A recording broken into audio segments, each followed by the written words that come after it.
Open your mind.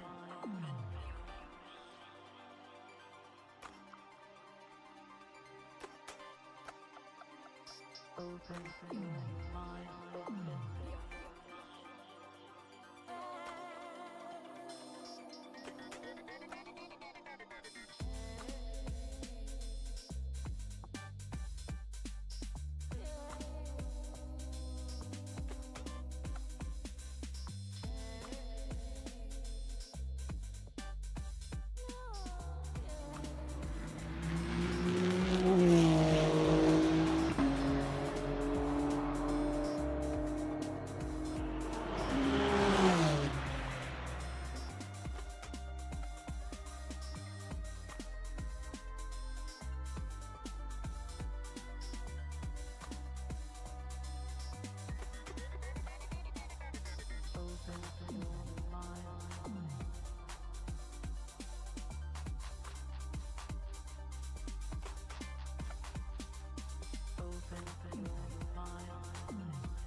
Open your mind.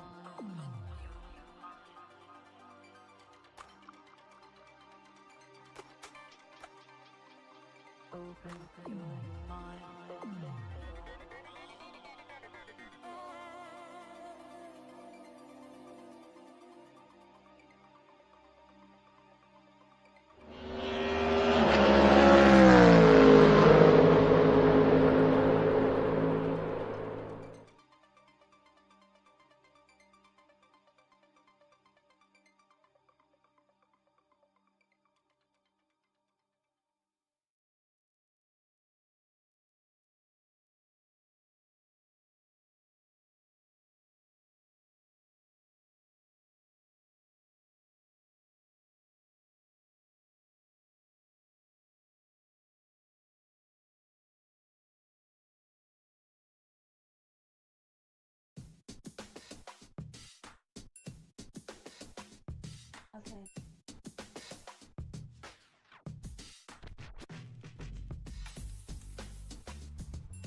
Spa-Francorchamps, home of one of the biggest stops in the Fanatec GT World Challenge, the 24 Hours of Spa presented by CrowdStrike.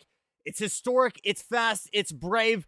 It wasn't meant to be this way, but it has ended up being the perfect place for us to close the chapter on Season 23 of the North American Sim Racing Series. Hello, everybody. Welcome back once again to the NASRS YouTube channel. Happy Tuesday as we close the book on Season 23 of the North American Sim Racing Championship in what's technically round one, but postponed to be the finale of this championship. Again, Jackson Lambros in the comments box with you one more time this season, joined somehow, some way by Elliot Brown, who's joining us from a hotel right now, so might have some spottiness in connection there. We'll see how that goes for him.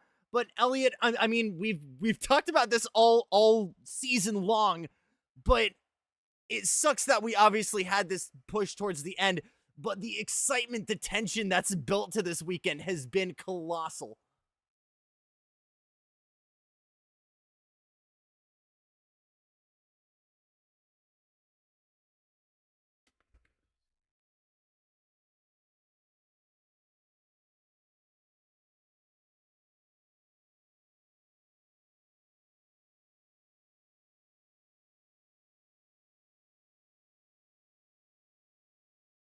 Charles are battling it out for that first place in the championship.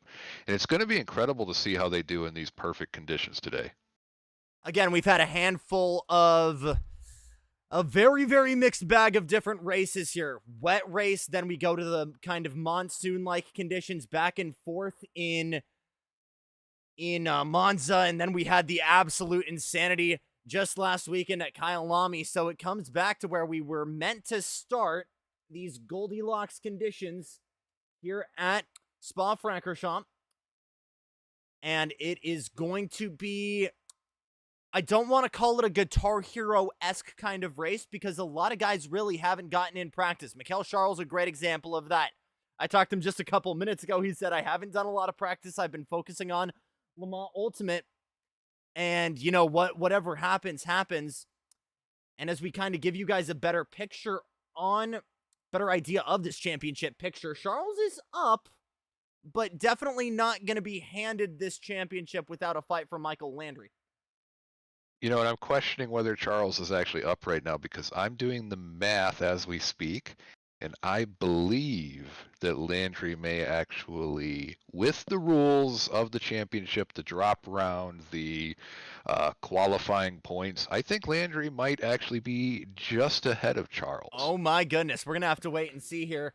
In the meantime, let's go for a lap right now with someone who's been flexing muscle all season long. It's Michael Quant in that 12-ounce Mustang.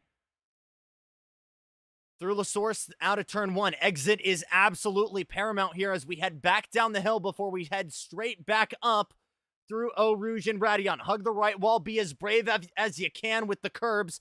Have all the faith possible in your downforce. Run as much curbing there inside, then out. Very, very important to get that set up for Camel Straight. Big overtaking opportunity here. You got a handful of others, but this is basically your longest straight to get it done. Brake here right as the curbing starts. Then a left-right flick. Can use plenty of curb here, especially in something like the Mustang. Tiptoe back on the power here. Optimize your exits before we head back on. Lots of good opportunity there to maximize track limits as we head back down the hill. Double apex right-hander. Run it to about the middle of the track. A good line here. Careful on the brakes here. A lot of pressure on those front wheels. But again, can be very, very lenient on the track limits here. Good mix of grass and concrete runoff. Fast left-hander here, the carousel. Run it out to the curb.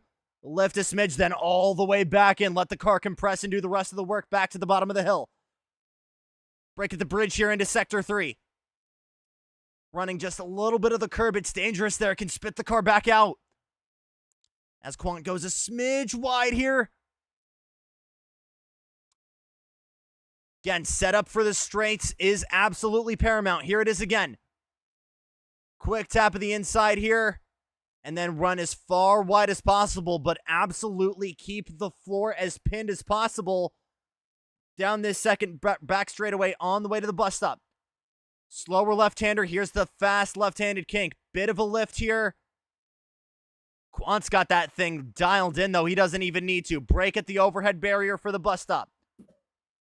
Watch the sausage curb on the inside. Dash to that other apex.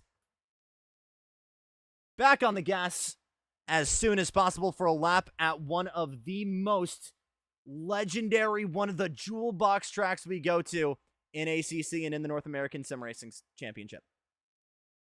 Absolutely. And so here's the fun part. I have crunched a handful of numbers. Okay. And there are two scenarios here, right? So as of right now, for those that aren't particularly familiar with our rules, our league has a 6-round season with a singular drop round mandatory, meaning that only 5 of your top scoring rounds are going to be counted, right? Right. And then we also award points for qualifying, and I believe the points are awarded at the same rate as a standard race, meaning 100 points for first, 92 for second, and so on and so forth. With the math as it is, the raw points total for Michael Landry is 458, and the raw points total for Mikhail Charles is 471. However, Michael Landry had a 0-point takeaway from Olton due to not participating. That will be at least if he even participates in Spa, Olton will be his drop round. Right. If Mikhail Charles didn't participate today, all Landry needs to do is finish 37th or higher to pick up enough points in the championship to succeed. Right now, there is a 13-point spread between the two. If Landry can keep Mikhail 13 points behind him in positions, which is only really 2 positions at the top end, and it starts getting into more positions. But if Landry finishes first, Mikhail absolutely has to finish in second place or third place in order to secure the championship. Oh my goodness. Or, I'm sorry, if Landry finishes first, Mikhail cannot secure the championship. So if Landry wins, it's over for Mikhail. That's what my tabletop math says right now. Oh my goodness. So we're going to have to figure that out. But it's going to get complicated as we start. It's going to get complicated. I've got the math sitting in front of me, and we're going to watch this the whole race. It's going to get complicated. It's going to get dramatic. Again, this is what we were hoping for. And with the drop rounds and some of the issues that Landry has had, we were thinking that this was really Mikhail's to lose. And you consider, though, the drama that Mikhail's been involved with in a couple of rounds, had his drama at Monza, didn't finish quite where he wanted to at Kyalami. And it is much more even than we thought. And the most impressive part of this, neither of our two are close to or even within the top 5. Michael Landry just in 5th here. But we've got 2 guys that we have not seen a lot this season. Joel Klaus, who we saw finish 2nd last week at Kyalami's, back in that Muffin Team Rocket Huracan.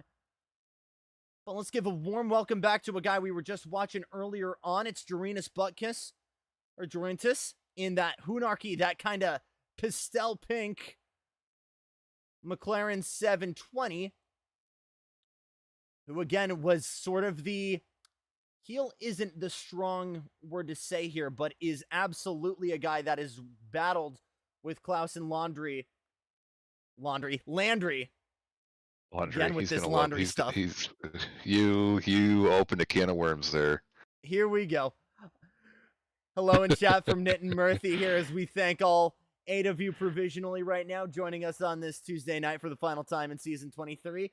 It's Butkus up front, followed by Klaus. Then it's Landry. It's Mike Quant in the Mustang. Zach Martin in 5th.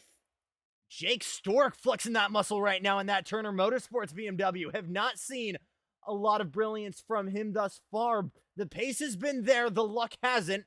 So some really good potential here for not just the BMWs, but for Stork in that Turner Motorsports car, the number 14. Same with Josh Popov. Late start. Gotten a little bit of drama with his Gabagool teammate, Pacagnini. Gonna have to see where he can end up, as we're a couple Lambos heavier tonight. We're a handful of McLarens heavier tonight as well. Let's talk about one of them right here. Owen Churchill in the number 24, the Garage 59 car. Him and Dakota Botello is going to be no stranger for any of us watching from Thursday chat. We've raced with them, and promotion isn't the right word. Davin tells us not to use that word, and I won't. but they have made the move over and are making their Tuesday night split debuts tonight here at Spa. Yeah, and while they certainly won't be a conversation point for the championship, I just crunched a third number for you, and there is another potential candidate for a championship victory. And I only looked because I saw he has currently on raw points total the exact same as Mikhail. Really? Less one. Mikhail has so in raw points right now for just races, Mikhail is at 358. And our third place participant, Carter Hain, is at 357. You are kidding me. And so when I crunch the numbers now, adding qualifying certainly puts Carter at a substantial disadvantage. But if Carter keeps his nose clean today and can pick up a podium, and if Landry has a substantial incident with Mikhail because the two of them fighting for that, they think only them in the first place, Carter has a possibility to take a victory. Oh my goodness. I mean, unfortunately, we've talked about kind of we haven't really addressed it directly, but in the straight line, the Honda is not where your successor is. He's had a very strong back half of this season. The weather has helped him a smidge in getting there, but it's going to be difficult for him. But we've talked about this being an advantage for Carter Hain, Elliot. Stability. The silent but constant consistency this guy has had all season long has been something that's absolutely deserving of his flowers. And we're going to have to see if he can work his way forward right now. He's running 14th in qualifying for the time being. We've got about 6 minutes and change to go. Buck is still on pole provisionally. 2/10 back is Michael Landry.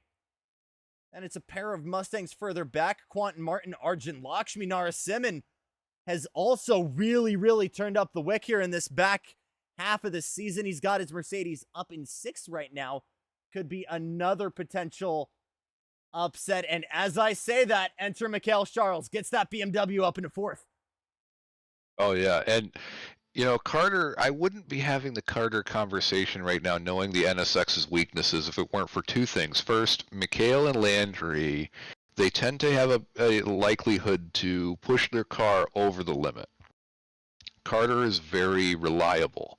And so when we start doing the math, including the drop rounds and including all the extra calculations, Carter actually sees himself in a very favorable position if he keeps his race clean. And we know that he almost always does that. I mean, when we look at race finishes here on raw race finishes, at Olton, Landry didn't participate. That's a straight up DNF. At Nürburgring, all three of them were in the top 5, so that puts Carter's points delta much lower than normal. At Monza, Charles didn't finish. Right. At Bathurst, Landry wiped out in the last turn, and that put him from 1st to 8th position. It didn't knock him out of the race, but it did make it hard for him to pick up. So in 2 races this season so far, Landry's had compromised races.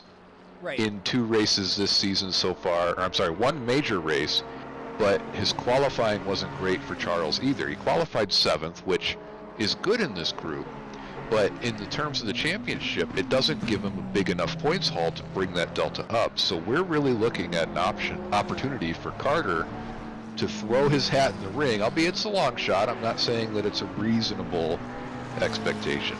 Right. But the possibility exists. So, I know it's a God-given fact Carter's not watching because he's locked in right now. This is the race where you have fun. If you want to get weird on strategy, if you want to try something different, if you want to finally get your fangs out, because you've spent a whole season being really, really smart behind the wheel and not taking a lot of risks, this is the time to go fangs out. Yep. And I mean, it's going to be interesting to watch. Like I said, Carter's a bit of a long shot, but I mean, when I do the math here, it's very possible for Carter to pick up a 2nd place or a 3rd place overall in the championship period. And I think he's going to do that anyway. The next driver behind him, Sturdivant, had a couple races where he was a victim of some unfortunate demise, and that really has compromised his opportunity. But I mean, if Carter picks up a 5th or a 4th place position, he's secured his championship 3rd place podium. Right. Some improvement for Carter Hayne at the line, still not enough to get to Slater in 14th there in that Ferrari. About 2.1 seconds off. Nittin in chat, which I really agree with Davin with the big brain strategy to start last and avoid carnage in Eau Rouge. I can't speak right now because of the tension, man. No, but I mean, there is obviously humor to that. But we've seen it in real life racing here. We've seen it obviously in the rookies. We've experienced it firsthand in the rookies, Elliot. Starting back, it's kind of like Monza Turn 1. It's not the worst strat in the world as we watch Zach Leclerc get his Porsche into the top 10. Yeah, absolutely. I mean, Monza Turn 1 is a perfect example of it, where the pure chaos that goes into it. Yes, at Spa you don't start in the heaviest braking zone on track. Instead, you start in what is arguably the worst and most difficult corner on track, period.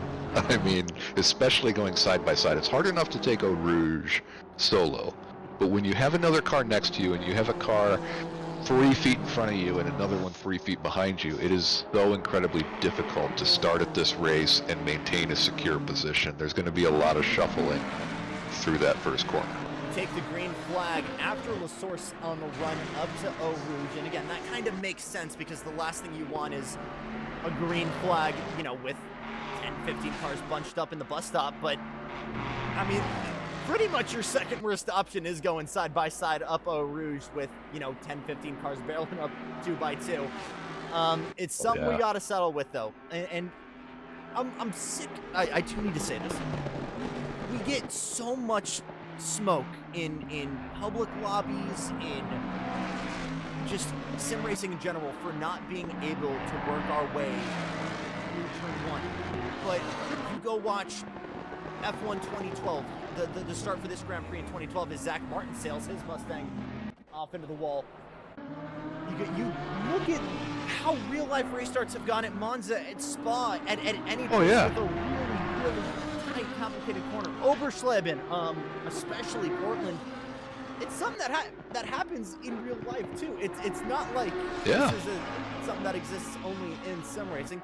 Granted, obviously, you don't have, you know, fear of death, fear of poor financial decisions, shall we say. But I think that's the only thing that makes it easier to talk about the sim racing side of it, though, right? Because you and me, when we race, we can battle hard and we can push each other's cars around and bully them, because we don't have that fear of, you know, oh, Jackson could kill me at any moment. Exactly. I won't die sim racing against you unless I have a heart attack because you beat me. But no, I'm kidding. Okay, I just... all right. No physical damage, only psychological damage in sim racing. The emotional damage, right? I mean, that's where it's really at. But no, I mean, you're absolutely right. Sim racers get a lot of flack as we watch the end of qualifying here with Butkus, Landry, Klaus, and Charles in our top 4. That's incredible. By the way, Dakota Botello in 5th. Oh my goodness, welcome to Tuesday's split, my friend. Michael Landry trying to get his way up. Joel Klaus takes the line. He'll hold on to 3rd. Arjun Lakshmi Narasimhan with a really good delta right now, nearly half a second up from his last lap time into the bus stop. What does he got in that jumpy whale Mercedes? Out of the final corner to the line. Gets the power down even better than before. How far will this take him? Up into 4th. Arjun Lakshmi Narasimhan leapfrogs Mikhail Charles for 4th. Will get that Mercedes onto the 2nd row. And this kid just keeps on delivering. How about Michael Landry? Still plenty of time to go here for the KZR Sim Racing McLaren 720. About a quarter of a second up. This could actually be very close. He's about 0.29. He's 0.295 off of Butkus. He's 0.293 in the Delta right now.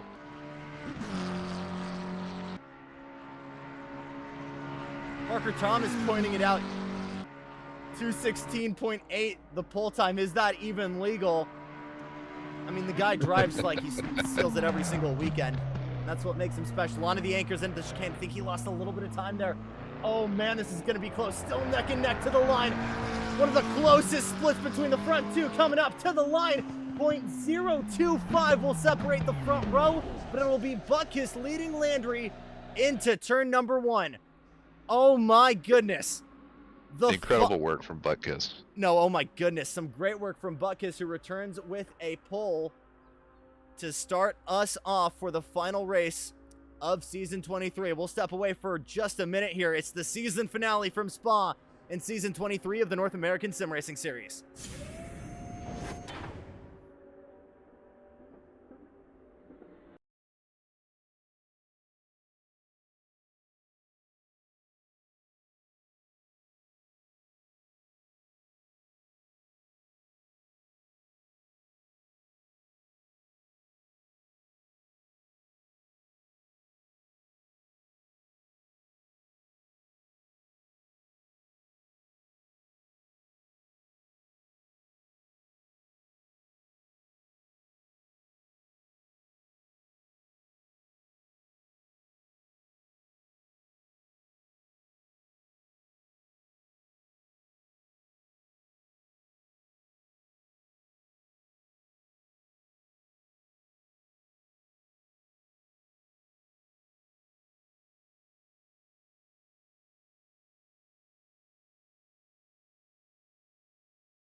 Want to remind you, April 12th, our second big enduro here, the NASRS 8 hours in the Lone Star State at Circuit of the Americas. Entry is still open for all of us. Regardless of league affiliation, where you're from, you are open to come and join. And we absolutely would love to see you join, whether it's GT3 or GT4 machinery. Still working out casting plans, but I should be hopefully running that. I'll get you guys some info in the Discord server. And again, off-season races will be resuming after this week as normal. Just working through the starting grid really quickly. Jesse Beclaire starting in 21st. Davin Sturdivant, unexpected start for him in that NSX in 20th. Keith Bull in 19th. Brian Crane 18th. Don Debian in 17th. Owen Churchill making his Tuesday split debut. Starts in 16th. Brian Slater is 15th. Carter Haynes is 14th. It is Matt Quant in the McLaren in 13th. I got it. Josh Popov in 12th. Casey Jackman is 10th. Zach Beclaire, top 10 start for that kid. There we go in that 3-3-1. Jake Stork looking for some real magic in that BMW, starting 9th. Zach Martin is 8th. It is Michael Quant in 7th. Jack Patello absolutely flexing in his debut, starting 6th. Mikhail Charles in 5th. Arjun Lakshmi Narasimhan is 4th. Joel Klaus is 3rd. Michael Landry is 2nd, and on pole in his only race in season 23 is Dorian Buckus. Joined as always, it's Jackson Lambros with Elliott Brown. And Elliott, I'm hearing that we've got some updates on how this championship can play out. Yep, so I spent the whole time sitting backstage here doing some number crunching, and here's the deal, right? Obviously it's Mikhail versus Landry, we know that, unless they both drop out of the race halfway through. Hayne can't pick up enough points with the limited field we have today. So, at this point, Landry and Charles are the talk of the championship. Now, if Landry is dead last, in order for Charles to take the championship, he has to finish 9th or higher. So this puts a lot of pressure on Mikhail. Landry can completely whiff this whole thing and really not have to do much to recover. Landry in 19th means Charles has to be 8th. 18th is 7th, 17th is 6th, 15th is 5th. So if Landry can make it up the grid into 13th, Charles has to be 4th or higher. 10th puts him in 3rd. If Landry is in 8th, Charles has to be that 2nd place car or he does not win. And finally, if Landry's 1st place drop rounds qualifying, the math says that Charles has to be 1st if Landry is 5th or higher. And a little bit of thickening to this plot even more here. Mikhail telling me in his DMs, he's running a Logitech Driving Force GT. That's not news to anybody, but his normal paddle shifters have actually broken. So rally style, he's pushing and pulling on the H shifter. So he's got to take a hand off the wheel to shift those gears, which is also added onto it. And absolutely. Once again, just another thing that's kind of twisting the pot here tonight. And for those who are unaware, my wife has been trying this thing where she says, oh, I want to try your sim racing thing. It looks cool. And she's done a few laps at Coda and a few laps at Spa, and she just texted me, she's been watching this, and she says, I hate Spa.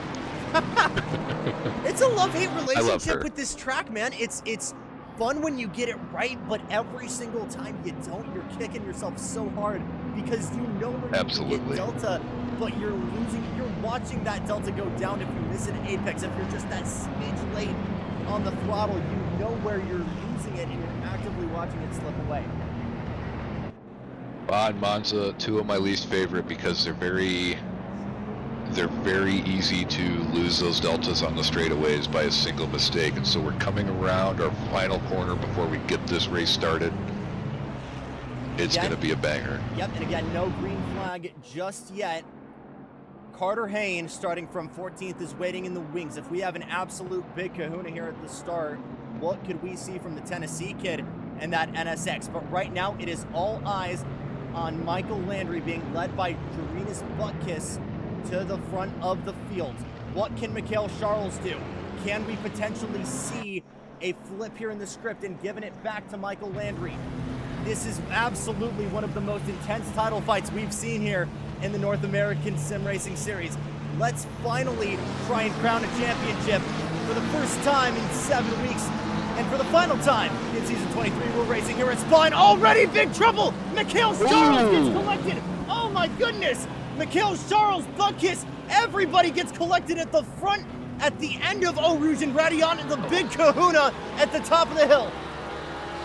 What did we talk about at the start? We talked about this at the start. We talked about the fact that you're going into one of the hardest turns on this track, if not the hardest, at high speed, tight packing, and absolutely terrifying situation there. The one thing we didn't want to happen hit us almost instantly. Drive-through penalty for Michael Kwan, excuse me, for speeding on the pit lanes. And already it's head down for Mikhail Charles, who's trying to drive his way to the front now, gets his way by Casey Jackman going down the hill. But this is already the least optimal solution. And we said it earlier, problem, Elliot. yeah. We said it, like Landry is down on points right now. It looks like it could actually be going his way. Yeah, I mean, Landry just has to drive well. He doesn't even have to drive normal Michael Landry today to win the championship. He just has to show up in 5th place or higher, and then he's there. They will be tied on points even with Mikhail Charles in 1st place. They will be tied on points, and so from Landry's performance over the season, the fact he's got 2 wins right now, I guess they'd be tied on wins too. I wonder how, I wish I would have known what that meant when we came into this. This is so complicated. This is, I said it last week, I'll call it again, we got more drama than a middle school lunch table here at Spa with the way this championship could play out. Brian Crane, by the way, absolutely major moves here on the start. He gets himself 10 positions, lightning McQueening it through that major furball at the start through Eau Rouge. Dakota Botello gets his way up into 3rd. Zach Martin also gains 4 positions alongside Jake Stork. Top 5 for Jake Stork. Further back, Owen Churchill on the move right now, trying to get around Brian Slater. This is for 12. Going to be the inside here going into the source. Tight corner, but it's not impossible to make it. 2 McLarens going at it further back there. That's Quant Crane. And Churchill clears Slater. Yeah, that was an interesting move from Churchill for sure. I mean, the way he swung out wide a little bit, but he kept it all clean and he kept it all official, so great work there from Owen. Ooh, big cut there from Brian Crane goes way wide. That's going to be for sure a track cut penalty. And watch Mike Quant there behind them, kind of sandwiching the 2 right now as the 2 Quant brothers are going at it behind Brian Crane. Contact there! And a big tab. Oh boy. Brian Crane gets absolutely collected. Brian Slater involved in something Slater different with here. it too. Oh my goodness. Used car lot here at the chicane at the end of the Camel Straight. Oh my goodness. You know, there aren't many guarantees in life, but some of the guarantees I will say are that there's going to be a couple penalties handed down for that. Fortunately, you know, Quant waited and he gave the position back to Crane. That'll weigh heavily in his favor with the stewards. They'll consider that and reduce the penalty that he sees, if not eliminate it entirely. I believe the guidelines almost guarantee it, but I do know that with, you know, extenuating circumstances, they certainly have some compassion for the racing. Yep. Owen Churchill gets promoted with that up into 11th. Don't look now, Elliot. We've got a battle we've been used to this season. It's Arjun Lakshminarasimhan and Davin Sturdivant. This is a battle that ended sour at Nürburgring. They talked it out. They're on good terms afterwards. That is worth bringing up because Arjun's in the same situation today he was in at Nürburgring. At Nürburgring, he had 5 whole laps of practice, and then he knocked Davin out of the race. Here, he has had 0 practice. Unfortunately, this time, this is almost a redemption journey. He got past Davin without throwing him into the side of Davin's car, or the rear of Davin's car, but I gotta say, if I was Sturdivant, I'm a little bit nervous with that play. No drama, though. He gets by with 0 issues and has Zach Leclerc in his sights now. There was another incident we must have missed out on, by the way, because Owen Churchill has gotten his way up into 9th. But Zach Leclerc running that God, I keep forgetting what the biscuit. Yeah, running the biscuit delivery his dad usually does. Has gotten his way up into 11th, has championship underdog in his sights in the form of Carter Hayne.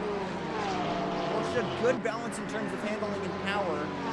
Honda, as we talked about, is definitely starved on the straight line front. Yeah, and right now let's look at this current layout of the grid and talk about the big winners here, right? The big winners right now, Sturdivant and both Beauclairs, with some of those incidents going into the first section of the race, they really made out big with good gains, maybe not the biggest gains, but gains that put them in a position where they can be very competitive. Nick Murphy and chat pointing out, I think Cole did spin out on Cole's last lap. He's back in 20th. By the way, Klaus is pitted. Joe Klaus, yep, already serving his mandatory pit stop. Don't think that was due to penalty. And that drive-through we were talking about for speeding on the start, that's a little bit of iffiness from the game. Sometimes that's already been lifted. Our stewards are usually pretty lenient when it comes to those kinds of things. And again, it's usually an auto penalty from the stewards as a result of that, so no harm, no foul. Yeah, absolutely. And we don't have the same, so, you know, in all the races this season, we have had access to the kind of the steward room during the race. And today, because Ryan Balloon, running the stewarding team tonight, is in the same situation I am in, where he is away from home and working out of a hotel room. We don't quite have the same access, but we'll certainly do our best to keep on top of any penalties dished out as the race progresses. Leclerc looking racy on Hayne. He's gotten checked up by the Tennessee kid in front. That's given Arjun Lakshmanarasimhan an opportunity to close that gap further back in that mint pink AMG. So a three-car battle here in and out of the top 10. These almost a four-car freight train now as this gets to Owen Churchill. And all of these guys getting elected is going to give him a great opportunity for Davin Sturdivant to get himself up to these guys as well, as we're finally starting to see guys that's impressive. You know, one of the things Davin talks about a lot, and rightfully so, is the expense of attempting a move that isn't a sealed deal. And when you attempt to pass on another vehicle, you slow both of you down if you don't complete it. Like in this case, Carter side by side with Churchill. That's going to slow both of their lines and cause Carter to have to play a little bit of a defense game against everybody behind him, and potentially compromise Churchill as well. So almost three wide here as Beauclair tries to bounce incredible. and go to the inside, backs out of it.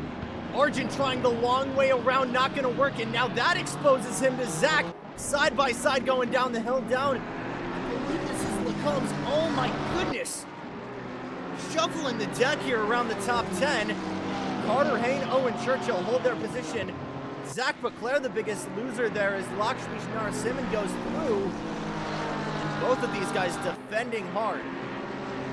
Oh yeah, and that's what we talk about. I mean, Davin's Delta is closing up lap by lap, and it's because the expense of these moves ahead, they compromise the speed of the drivers ahead. And this is where you don't have to have the fastest car. You just have to drive extremely well. And Carter Hayne has done that very, very much so far. But again, he's going to get walked by Arjun on the straight. We know the Mercedes, you know the Mercedes has the torque more than anybody else, but Zach's got some heat in that Porsche as well. Everybody wants to make a move. Nobody knows where to put it right now. Let's see if anything's going to happen here into bus stop. Middle of the track here for Carter. Great defense. What is going to happen with Zach? No moves right now, but everybody's kind of accordioning together. There's Davin in that vaporwave kind of colored NSX waiting in the wings, almost becoming a 5-car freight train here in the top 10. Up front with 55 minutes to go, it's Butkus still the one to lose about a second in and out of Michael Landry. But an absolutely brilliant battle right now for the top 10 with Carter Hayne, Owen Churchill, Arjun Lakshminarasimhan, and Zach Beauclair. 15-second penalty for Arjun, and I'm not entirely sure why you'd have to imagine that's track limits though, Elliot. No, I think that's the start. I think Arjun may have been part of the cause of that problem at the start, where we saw a Rouge become catastrophic. Carter gonna try this move again. Oh, might lose 2 in one corner. Can't get it done by Arjun. Shimmies his way into the chicane. But this is where Churchill holds on to Carter 10. shows just how well he drives that NSX. He walked by Churchill like he was going in reverse. Around the outside, too. Not the easiest way you can get that No. done. Trouble here for Jesse Baclair. Spins the 409, gets it back going, though. As that's Butkus further behind, lap down. Running in, I'm seeing 8. Is that Butkus? That looks like a Lamborghini, but it must It's be a a Lambo. car. Or excuse me, no, it's Joel Klaus. I'm sorry.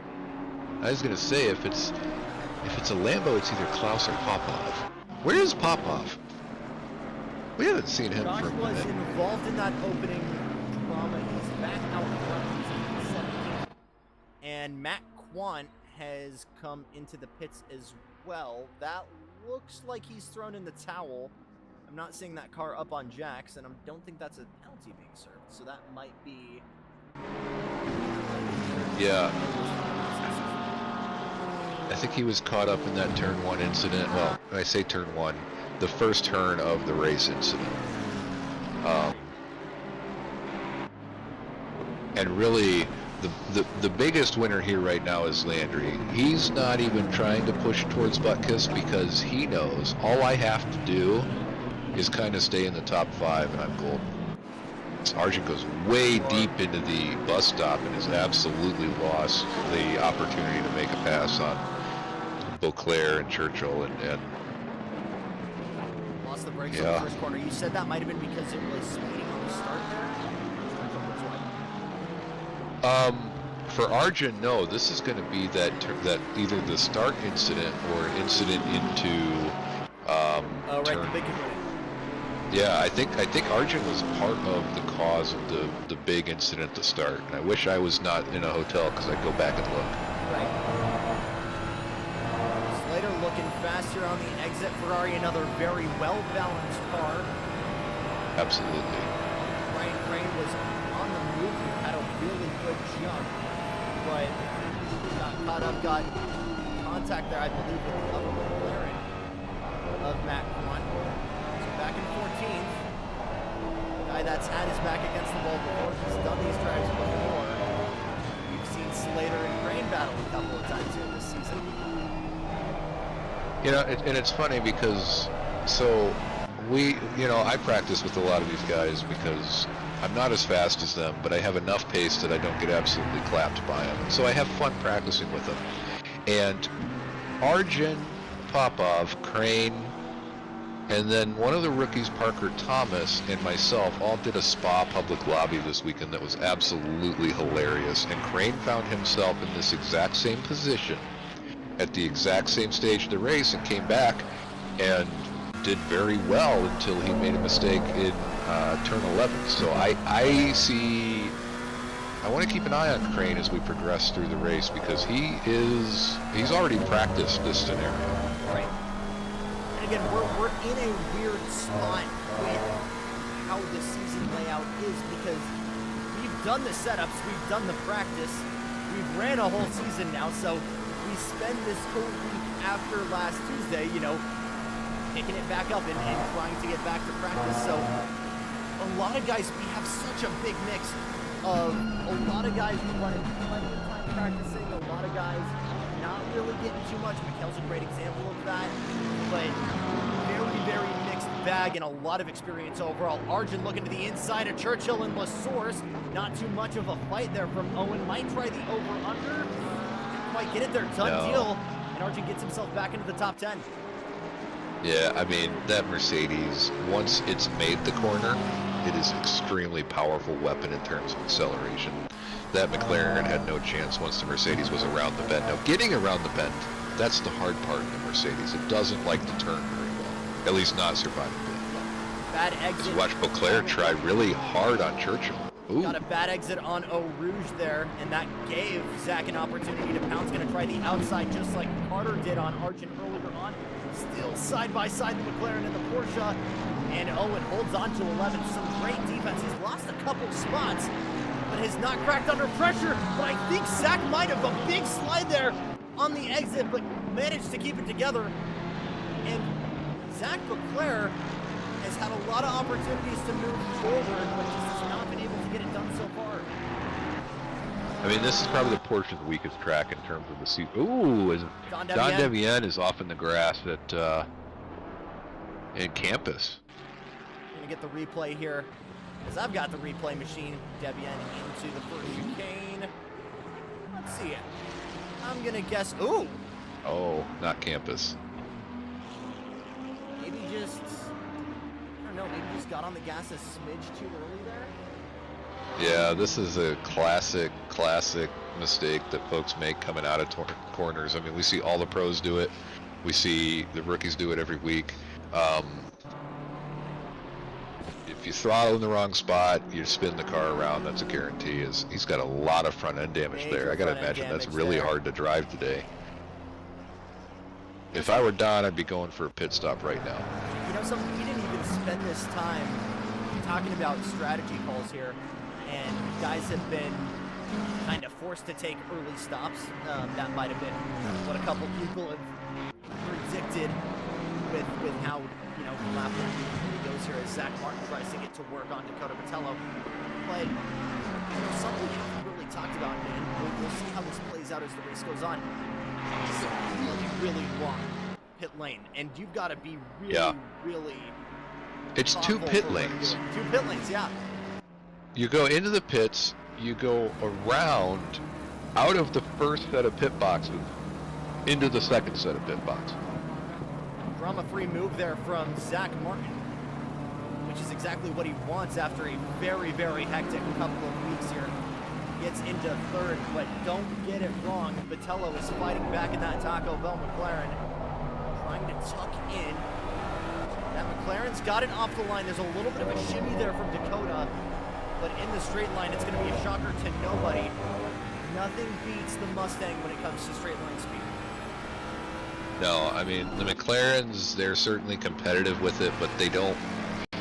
If the Mustang gets as clean of an exit as the McLaren, the Mustang wins hands down on a straightaway.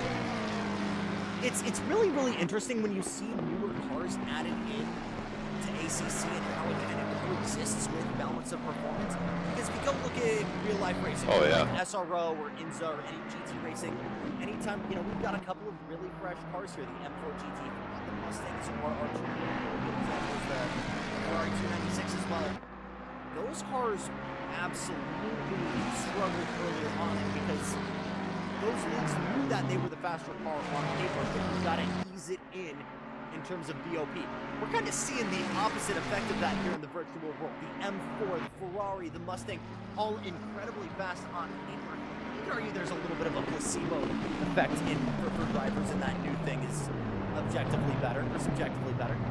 But, you know, and I think the big thing you also need to mention is, from a game developer standpoint, there's no point in introducing all of these new cars and, you know, having everybody still using the ones from 2018, 2019. That's why we're still not seeing, you know, the Jag or the Jag Martins.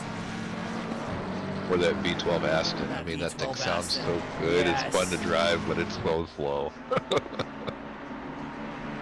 I mean, I was thinking about the V8 Aston for Tuesday next season, which maybe not is going to happen.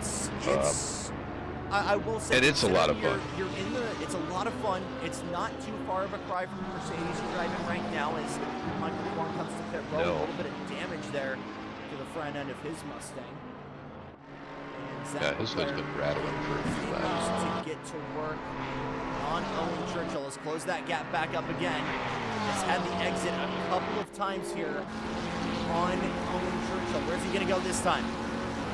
Goes to the inside now. Churchill is comfortable on the outside. We've seen him in the pocket. He hasn't cracked. Goes very late on the brakes. Churchill defends very smart. Doesn't get into the door of Leclerc. But that inside line is going to go to Leclerc's advantage and will be enough for him to get into 11. Being a penalty for Keith Bull in the 11 BMW, I got to suspect that is one of the incidents going into Lacombe's or one of the other areas where we heard that Bull spun out. I got to think that he must have tapped another driver, and because he waited, because he said, I would like to apologize if I can, our stewards were somewhat lenient. And so, one of the things you had asked earlier, Jackson, is how we can tell what a penalty's for. The biggest kind of discriminating factor in the way our stewards apply penalties is they're primarily a time-based penalty. And so when we see a +10 or a +15 or a +5 second penalty, it's almost a guarantee a steward did it. In fact, it is a guarantee a steward did it. Compared to like a drive-through or a stop-and-go. Right, a DT, a drive-through, or an SG30, a stop-go 30. Those will be penalties that our stewards can apply them, but more often they're applied by the game for track limits or speeding in the pit lane. Right. And I want to mention that because I know we've had folks ask before what some of these numbers mean on the sides. So if we see a red DT next to a driver, that's a drive-through. As Arjun, wow, that's... An overtake that was scheduled 24 hours in advance and from a different zip code. Arjun Lakshmi Narasimhan with the "You're not even 50-second in my penalty. way, Yeah. sir. I'll just take this line. Don't worry." And so I mentioned this because we have had folks ask in the chat before. So I want to point out that if you see a red DT where the right side of the driver timing is, that is a drive-through. That means that driver most likely violated track limits one too many times and has been told you have to go drive through the pits and then you can continue your race. We see an SG30, that is a similar situation, but the driver has to stop for 30 seconds. Unlike when you see time penalties for Formula One, these pit penalties, these drive-throughs, these SG30s, those have to be served independent of a pit stop, so they are super painful. Right. But again, if I've got like a 10-second penalty or a 15-second like Arjun and Keith right now, I can serve those. You can serve those with it. Yeah. Yeah. So the time penalties, Really as quick, Elliot, Carter a little bit of draw really there. pushing on Owen. That's actually Davin Sturdivant Keith. Or Oh, excuse me, Owen lost it there on the chicane. Just got a little bit too much speed there. And a quick move done there by Davin Sturdivant. Makes it a couple of McLarens. And Brian Slater. This is 11th back to 14th. And a drive-through penalty Yeah, I for was just going to Mikhail say, Charles.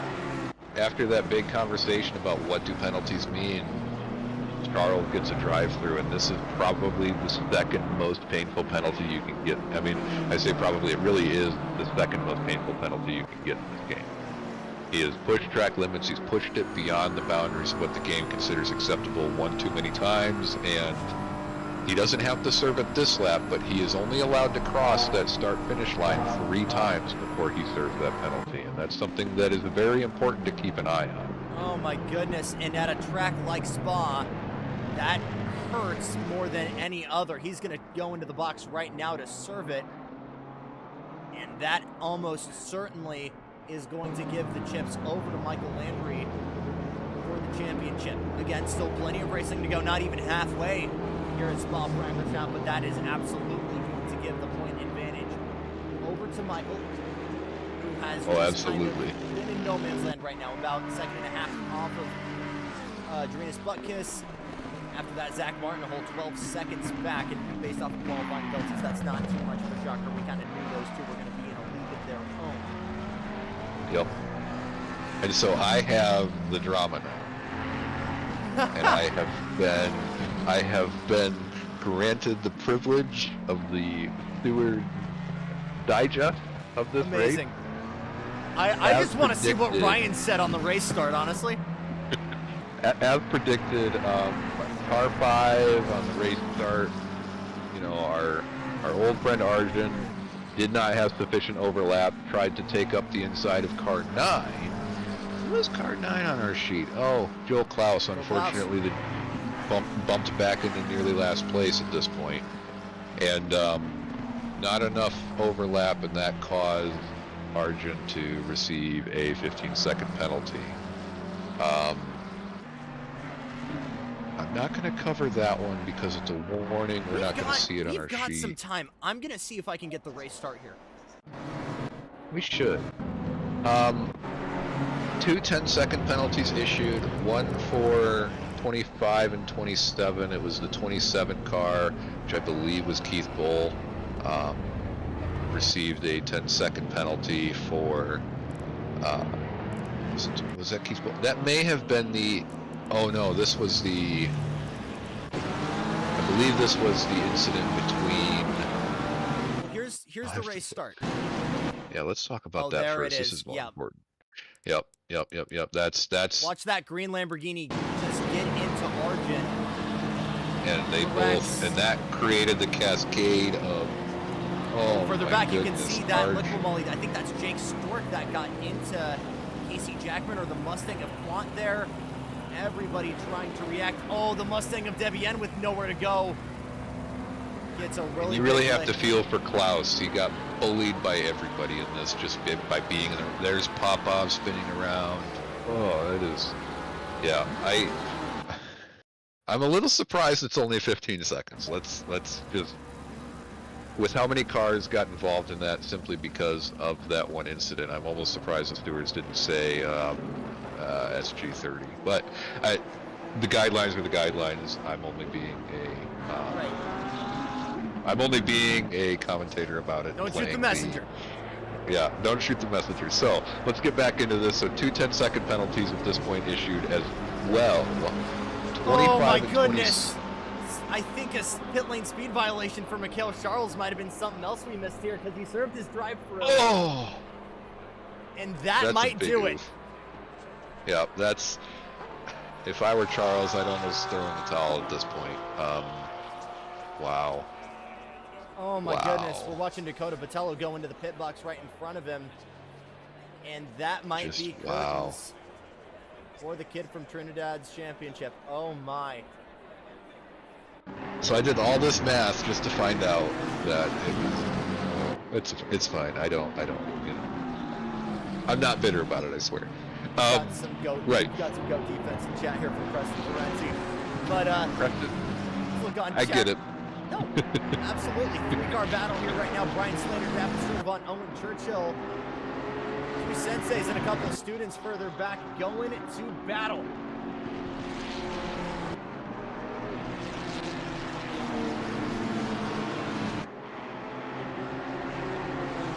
Right, so back to penalties.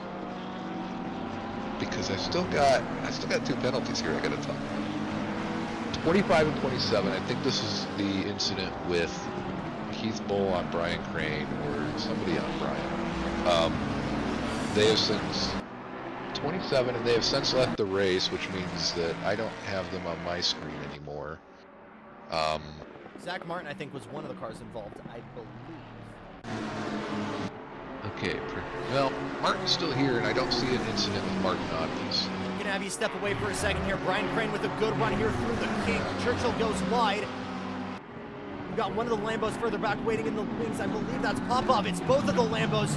So a pair of Huracans and a pair of 720s. Everybody lunging for position through the bus stop. Nobody able to get by there.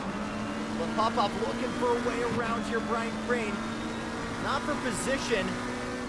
But a couple guys who haven't pitted yet and a couple who have. Both Lambos have now, and oh my goodness. Absolutely slick pass there from Joel Klaus. Tried to get by Josh Popov there as he was getting it around the source. Couldn't quite get it done though. Yeah, and I just got a note from the stewards that lap 1, there were some harsher penalties considered. But due to, effectively there was a small share of blame placed on Klaus for not completely backing off and doing a little bit more to maintain speed than necessarily slow down and regain control. So the stewards did consider a drive-through due to the chaos that it caused, but ultimately because Klaus didn't completely stop the car, or intend to stop the car, it seems like it was, you know, that was a considering factor as well. So they are taking into consideration the impact on the other drivers as well. And Spa, as mentioned both in chat and by the stewards themselves, drive-throughs as Klaus attempting really hard on Brian Crane through. Inside. That's beautiful work. He needs that position. He's already served. He's already served that his mandatory pit stop. He needs to get a move on as quickly as possible. So he will do it and sail by right now again. Brian Crane and Churchill still needing to pit here as we're just now halfway home. Interesting blend here. You got 2 Lambos, 2 really fast guys, and then you've got not going to discredit them because both of them have already shown their pace very much today, but not known as much here at NASRS. Brian Crane might be the bigger exception, but Crane has defended brilliantly so far. Churchill's done the exact same. Oh, yeah. Handful of McLarens versus handful of Lambos here. Popov now trying to get it done in the bus stop. Ooh, Crane, where were brakes. you braking? What happened, buddy? Overslept on the brake marker. He's gonna cross the bus stop and say, "Now is my time to go in." So a couple of guys in the box here. You've got Michael Landry, Casey Jackson, Jake Stewart, Zach McClure, and now Brian Crane working their way to the box. Dakota Botello already has. Not sure where he will stack up. He's in 14th right now, so let's see where he blends in. He's in 14th provisionally. This is his outlap. He was looking at third right now. He was looking at third, but lost that position to Zach Martin. Undercut's an interesting strategy here. It's always a good one because, obviously, if you can pull it on the guy in front of you, he naturally can't react. But Yeah. normally I would advise against it because if we're doing this at like a Bathurst or an Alton Park, you're almost guaranteed to spit yourself out into traffic. But at a place like Spa, you've got a really good opportunity to use that fresh rubber and get past someone in front of you. So it's actually, I would argue, a very viable strategy. Yeah, this is one of those tracks where, because we have such a long pit lane, and that's what makes it. That's why the stewards ultimately didn't provide Arjun with a drive-through and instead stuck with the plus 15 seconds, because the pit lane here is so punishing. They felt that was a little extreme. They felt it was just across the edge due to the fact that Klaus didn't fully attempt to stop the car. No blame on Klaus, but it was one of those situations where they said if he had done just a little bit more, Arjun probably would have got a DT, which totally fair. I mean, it's racing and people make mistakes and you have to properly handle those. But this track, the undercut is possible simply because that pit lane is so long that if you can get in there in a good time, get your pit stop done while everybody else is burning their tires up and going a little slower as a result, you're losing less time relative to the cars around you. We've got yet another weird Arjun strat alert here as everybody in the top 5 has come to pit lane. Top 6 now, top 7. Jesse McClare, ball's in your court, brother. If Jesse I need it. I need it. Come on, Jess. Oh. No. Damn. So everybody in the top 8 except Jess McClare and Arjun Simon coming into pit. This is going to be a big blend line. Watch where Dakota Botello comes out relative to the field. He's on the back straightaway now. He was one of the first takers to the pit lane, so this is going to be very, very interesting. Again, with this, when you're this far back, you would say, oh, it's no big. Like, it's a done deal for the guys who have already pitted. But, again, some guys aren't even in their box yet. Owen Churchill still hasn't even gotten there yet. Yeah, I mean, we're seeing a handful of cars still getting ready to park, so Botello's gonna come out ahead of Churchill. He's gonna come out ahead of. He may come out ahead of Sturdivant. Sturdivant got in there. Here's the big blend line right here. Landry and Butkus is just a little bit further down, so that battle will resume. Butkus will hold on to that lead provisionally. Where's Botello relative to the rest?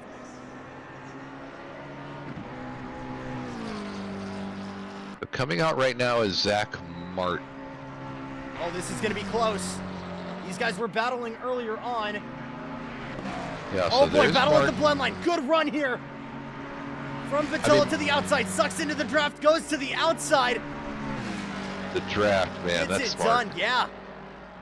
And you just pick like up that, just enough extra speed to close the gap fast, and then you send it.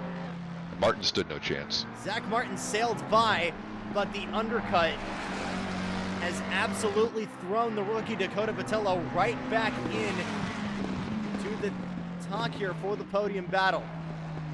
As further ahead, it's still almost...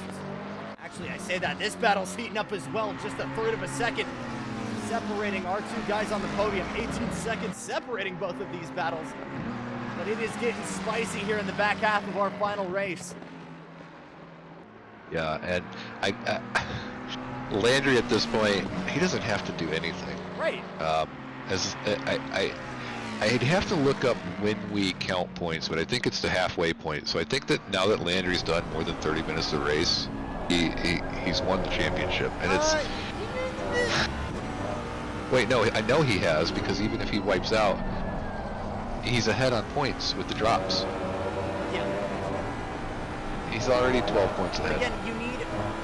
What would I need to see now for Carter Kane to win? That's the question I'm asking. If Landry drops and Carter wins, it's still not enough. Okay. Yeah. Excited. Good run from Zach Martin here. Looks to the outside into bus stop. Onto the anchor, side by side. We haven't seen Dak break under pressure yet. I really, really like that defense, though. From Botello gets to that apex in a hurry and uses that to shut the door in the chicane. But again, this battle is far from over. You've got another really, really long straightaway coming up. Are we going to see a move from Martin? No. But absolutely, Botello is feeling the pressure right now. We know these McLarens struggle on the curbs. So Martin is going to have to wait and see. I mean, it's already looking good here up Eau Rouge. Yeah, and I mean, looking at the math, Landry's already won at this point. This is his champion, unless there's some weird math somewhere that I missed, but I don't think I did. Okay. Good run here from Martin. Looks to the outside. Almost outbreaks it, but gets himself in that outside spot. He loses it. That's it. Doesn't fully go around, but we'll give that position back. You've got Casey Jackman almost 7 seconds back in that BMW. But again, we talked about this earlier, Elliot. It's making expensive decisions, and that one was too much for him to pay. I mean, the battle in those three corners is very intense if you can manage it, but you have to be perfect. And unfortunately, Zach wasn't quite perfect in that situation. He throttled early, like we saw earlier with Keith Bull, and I mean, it spun the car around. It's expensive. I tried getting a replay here, but I think we're too far back. Yeah, I think I pulled the trigger too far there. I don't think I can do this, so I think you are all just now subjected. We get to suffer together as friends. Yeah. Oh boy. It's fine. It's fine. Yeah, we went because we went like a whole 30 minutes without me doing something scuffy. And I know you get inevitable. one each week. I get one strike, right? Yeah, this is your strike. Okay. I got 23 Mine is the fact that of I'm you in a hotel. in the room with us, so we thank you for spending yet another Thursday with Elliot and I. This has been an absolute blast, and I cannot wait to get at it again. It is for sure. I know, Nitin, I know it's stuck on 0.5 and I can't change it. Okay, I think we're good. Oh, man. I think we're good. Okay. I think we're good. Yeah, they look like they're going And normal in just speed the right time, because Owen Churchill's trying to get around, I believe, yes it is, he's trying to get around Davin Sturdivant here through the kink. So all season long in rookies, this battle has been going on. Nobody's seen it on TV because we haven't broadcast it on TV. Right. But this battle, this Owen Churchill versus Davin Sturdivant battle, has been a theme of the rookies races this season. Who's going incredibly slow? Zach Beauclair. I think might have spun it and stalled it. You guys don't deserve to get where this ends up. And 3-car freight train now with Beauclair, Sturdivant, Owen way wide. Oh, very wide, yes. And that's one of those expensive mistakes that we talk about, where you push the car just a little bit heavier than normal, and you compromise your racing. As Beauclair catches his speed after whatever happened to cause him to be caught out, Sturdivant picks it back up. Churchill's far enough back that Sturdivant just has to kind of drive normal. Right. So, I think there's something we really do need to mention here in rookies compared to the Tuesday guys, or at least, you know, that top three, right? What separates a really good guy from an average sim racer? I think Brian Till put it really well, where we talk about kind of being in that flow state, right? Being to the point where it feels like riding a bike, not just driving the car, but being able to go fast. And when you're kind of in that state of flow, the top guys are able to use maybe 80% of their brain power to get 100% out of the car, and then that other 20% or so can, you know, go towards, you know, where is this guy faster than me? Where can I pass him? How's my strategy looking?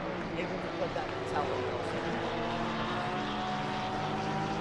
Yeah, absolutely. I mean, the guys at the top end of the racing program here, they have that ability to just focus on, this is just the race, right? So many of us, I mean, yourself, myself included, you know, we get other thoughts going through our head. We get caught out by the pressure of another driver, by the fact that we think, oh, I missed this corner, and then we ruin the rest of our lap because, you know, we don't have that focus yet. We haven't built up that ability to just say, just do the next corner and the next corner and the next corner. Okay, I messed that one up. What's the next one? Just keep going, right? And that's something that you see so much of that in these drivers, when they can focus on, okay, how do I capitalize on this mistake the best way I can? Arjun Lakshminar Simon finally takes his trip to the pits. Ooh, a second set of brake lights. Yeah. Finally works his way through, but no, go on, Elliot. I wonder, did he just put, like, what kind of a pit stop was that? I know it was a penalty. He had to serve. I know he had a penalty to serve.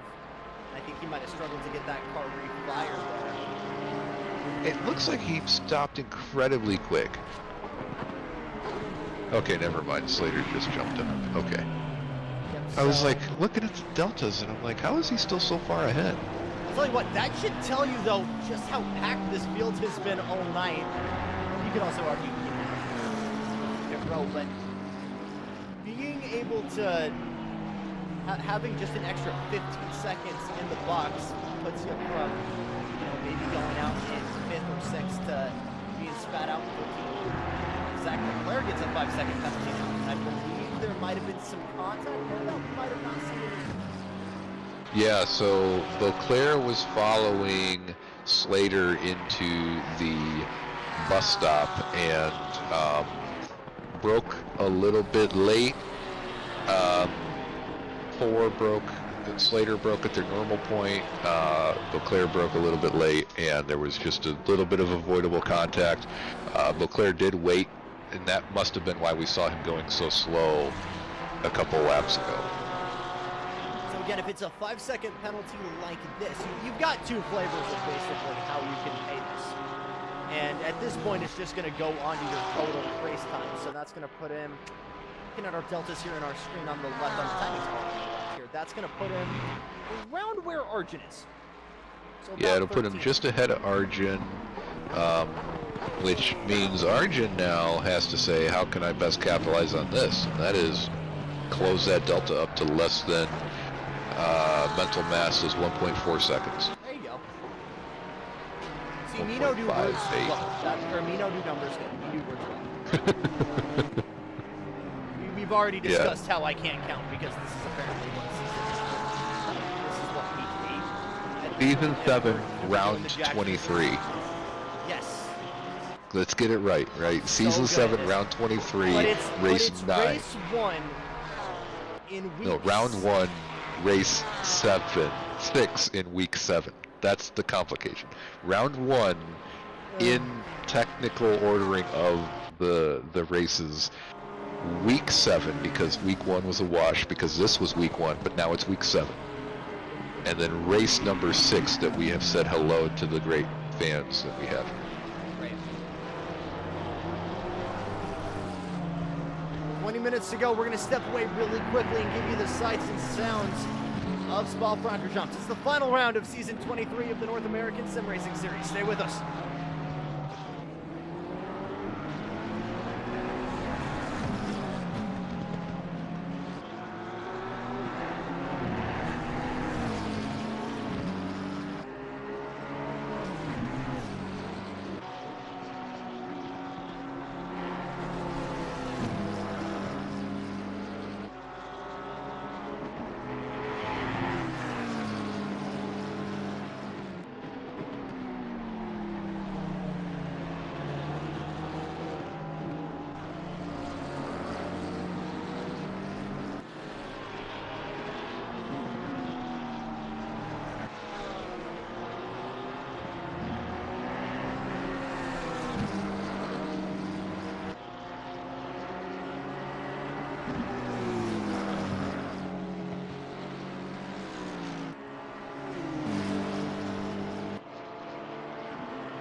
Back here at Spa-Francorchamps, in between a spicy battle between Owen Churchill and Davin Sturtevant. Again, guys that have been battling, as you mentioned, Elliot, every Thursday, and finally seeing it now 2 days in advance and in different machinery, and it has been absolutely beautiful fighting between these two.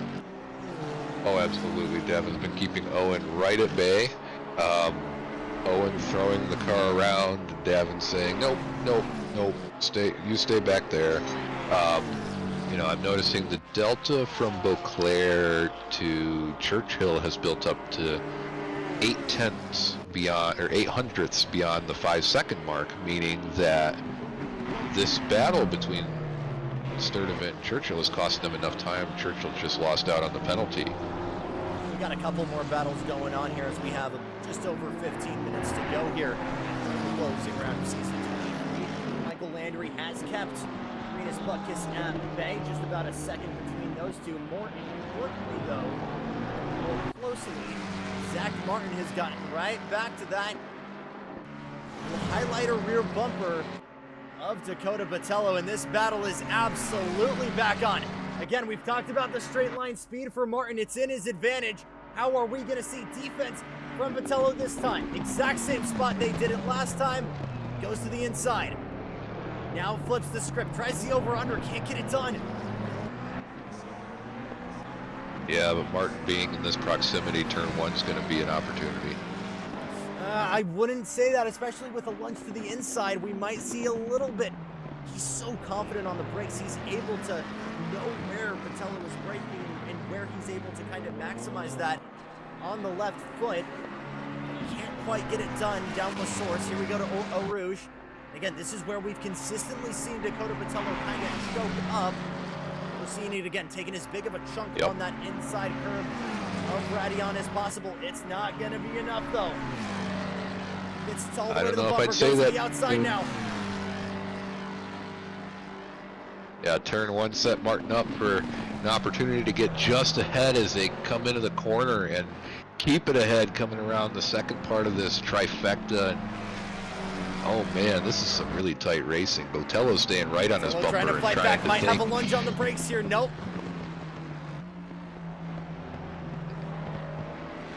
So this corner is an expensive corner. Oh yeah. Oh, and we again saw a little bit of payment there from Zach, a little bit of a wiggle. And Dak gonna try to stay in contention here.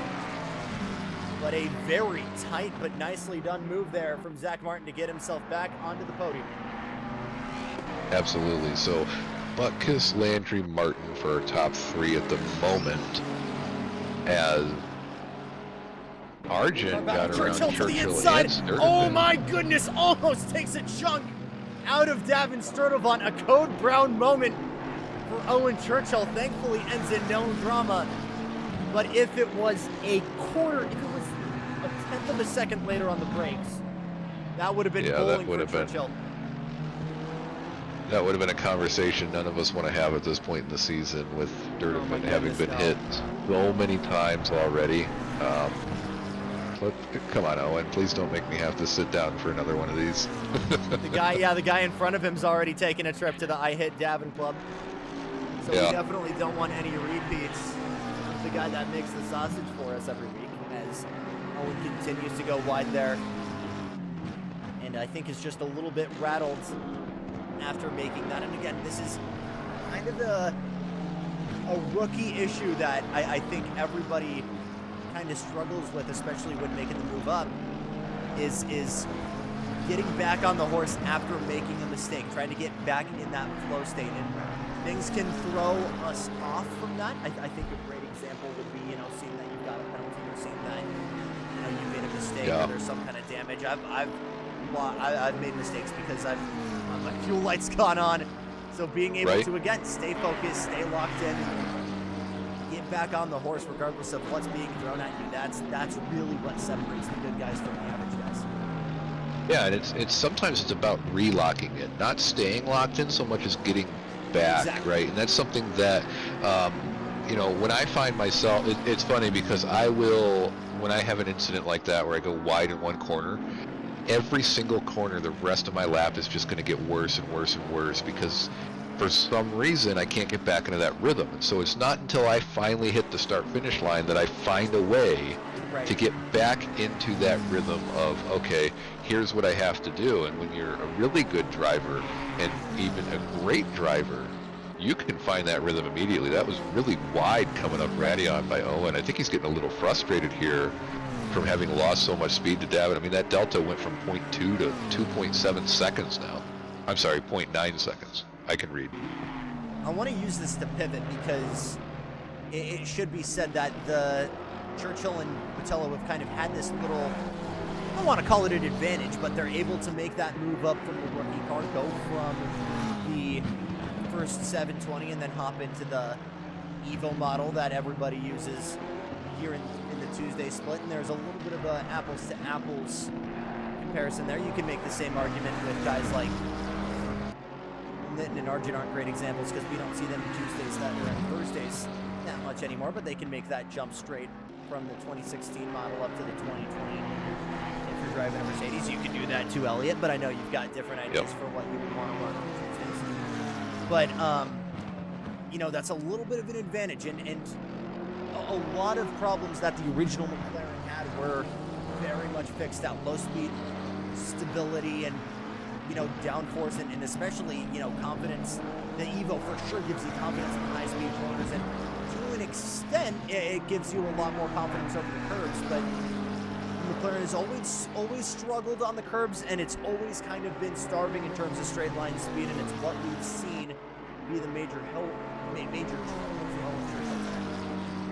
Yeah, absolutely. And I mean, there are ways to set the McLaren up to take curves like a champion, but those mechanisms to do so, they do vary between the rookie and the Evo McLaren. And so Churchill may have set his McLaren up for what he believes is going to be the best opportunity to decimate every curve and eat them like the Mercedes can, but maybe on the Evo he needed to change some things that work a little differently there. And that's part of, you know, the effect of moving from the limited car choice of rookies into the full spread of car choices that Tuesdays offers, where you have to start thinking more about every aspect of the car. Bit of a slide there from Owen there as he's trying to close the gap to Gavin Stefan. I do think there is some point in us mentioning that you go into the Aston, it's not straight apples to apples, but it's a shared chassis between the V8 Vantage and the AMG GT. It's a very similar chassis. We got a drag fruit penalty for Brian Crane. Gotta be track limits. Yeah.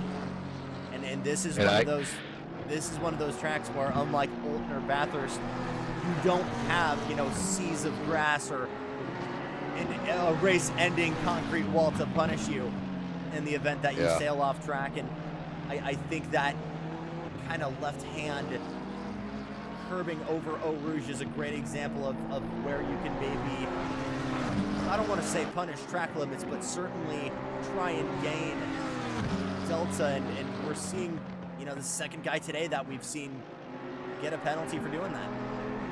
Yeah, absolutely. And, you know, this late in the race, we'll probably see another one and maybe another after that. When you get, so here's an interesting thing about the penalties here. The drive-through is a mandatory service.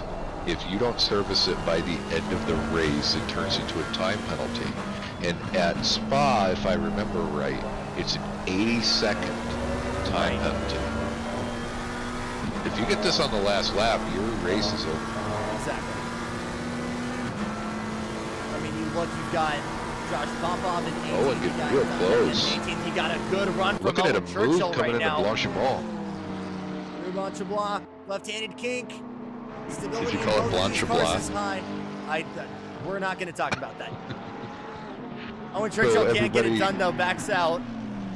Everybody in chat, Jackson doesn't speak French. I did 3 years of Spanish because I live an hour away from the border. No, I'm teasing you. It's that move. I don't know. I think of that as expensive again because Owen knows there was no chance of getting through Blanchimont alongside Davin. Not in that opportunity. What he should have done, what I would have done, is I would have saved my speed. I would have not quite done a lift, but almost lifted just enough that like the car thinks you lifted, but you didn't really. And then sent it around Blanchimont so that you can come into the bus stop with a lot more speed and make a pass opportunity there. And these are things that Owen will learn as he progresses through Tuesdays. He will learn a lot about how to set up passes.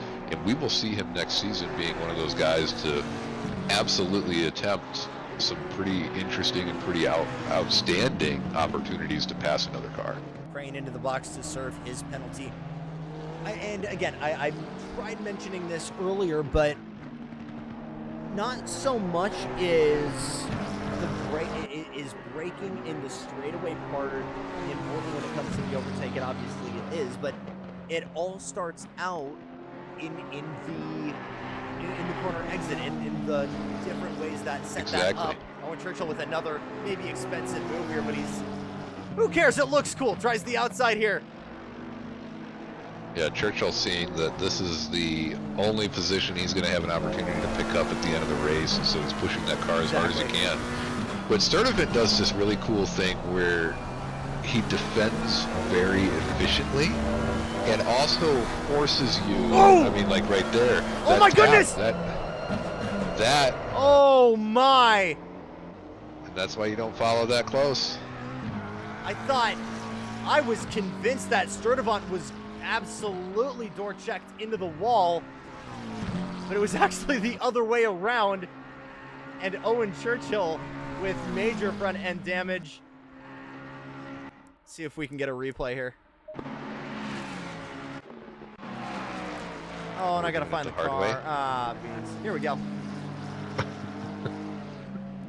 You got time.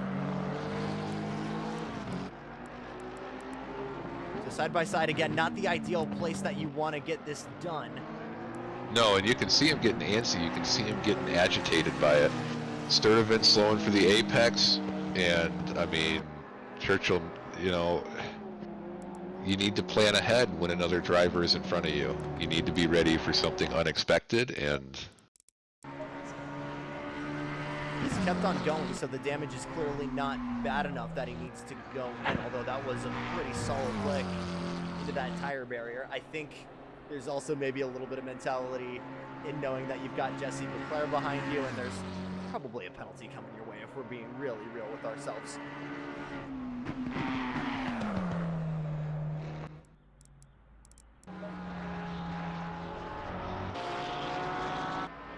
Starting to dial down here. 6 minutes to go on the clock. It's butt kiss over.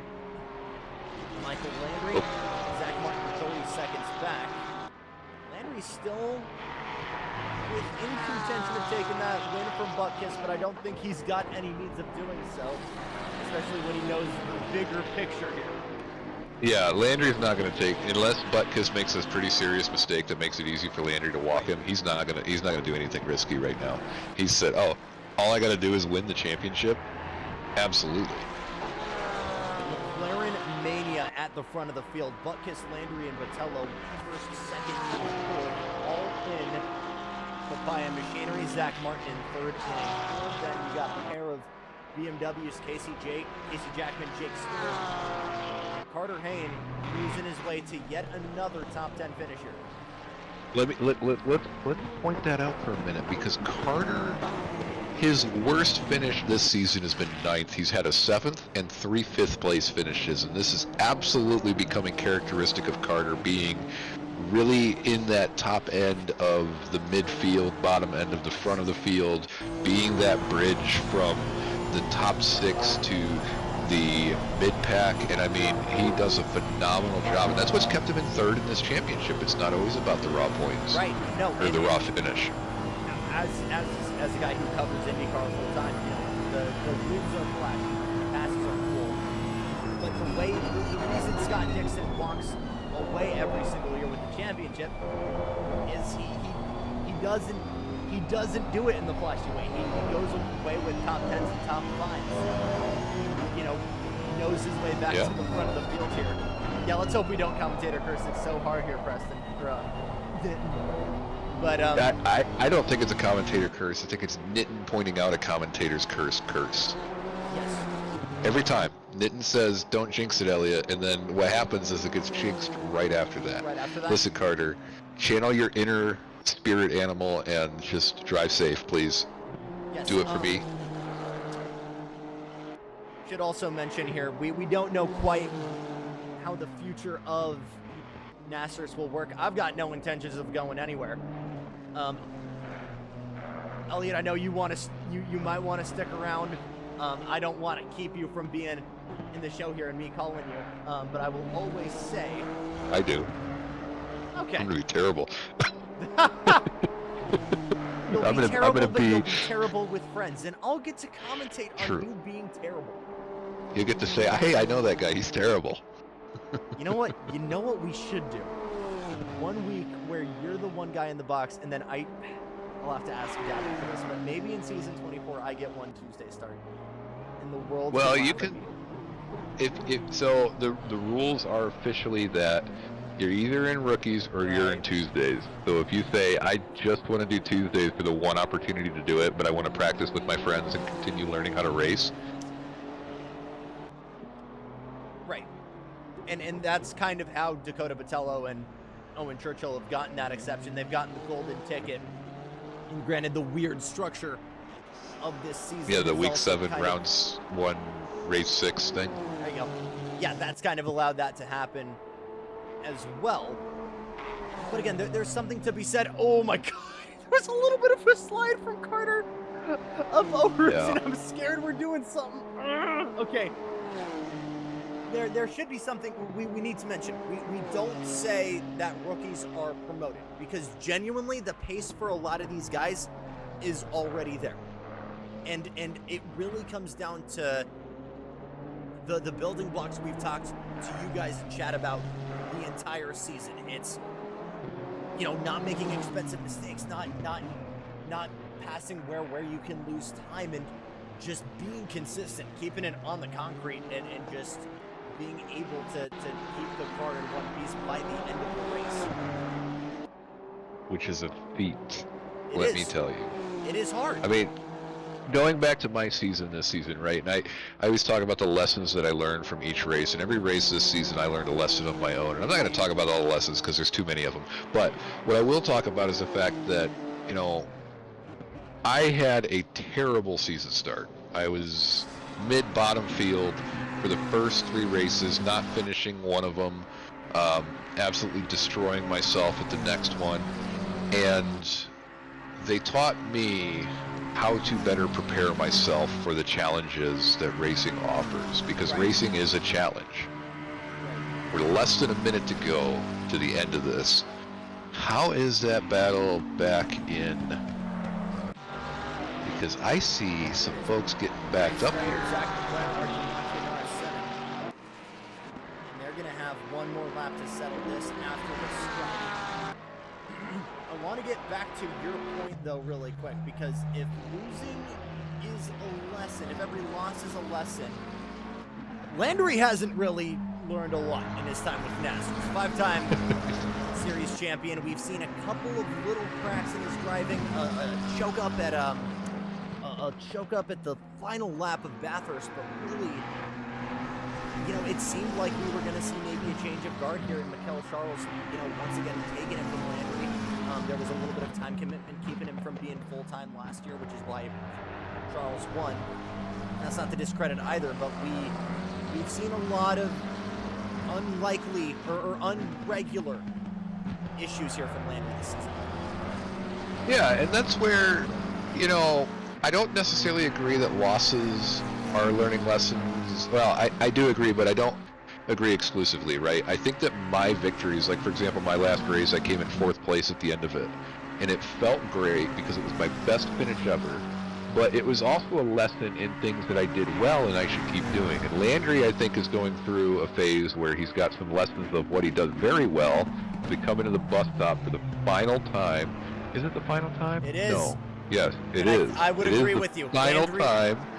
Landry has reinvented himself in season 23. He is the champion for the 23rd season of the North American Sim Racing Series. Dorinus Butkus on a lone return at the finale here at Spa will win But Michael Landry, against all odds, and continuing to put up insane record numbers, is now a 6-time North American Sim Racing Series champion. Beautiful work from Landry, beautiful drive today. I mean, keeping incredibly calm and understanding that the victory of the race is not as important as the victory of the championship. Not done yet, closing the book on season 23. Zach Leclerc under pressure here from Argent. This doesn't even mean anything for position with the penalty, but it's cool to watch, so let's commentate it. Tucked into the gearbox here, Argent looking for a move down the back straightaway. Doesn't have anywhere to put it right now. Are we gonna see a move from this Mercedes going into the bus stop? He's got the pace. Does he have anywhere to put it? Ooh, maybe as he coming into the braking zone. I mean, he's tight. If he gets a clean line and a clean exit, a little bit of a defense parks from it on the that. podium. Oh my goodness, wide. drag race to the line. Who's got more ponies? Argent gets My goodness. Zach Leclerc by a nose. Oh my goodness. That's the photo finish. Expect anything different, folks? Oh my goodness. That is incredible. I mean, yes, it didn't matter because of the penalty, but it was beautiful to watch, and we appreciate Argent putting on that show for us. The cars aren't real, but the racing always is. We're gonna grab some of those real racers here in just a couple minutes. Stay with us.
Joined now by no Zach Martin to fill out the podium, but we've got your race winner and your champion. Let's start with Joris Butkus. Joris, we've not seen you at all this season, but you show up to Spa and you come swinging out of the box.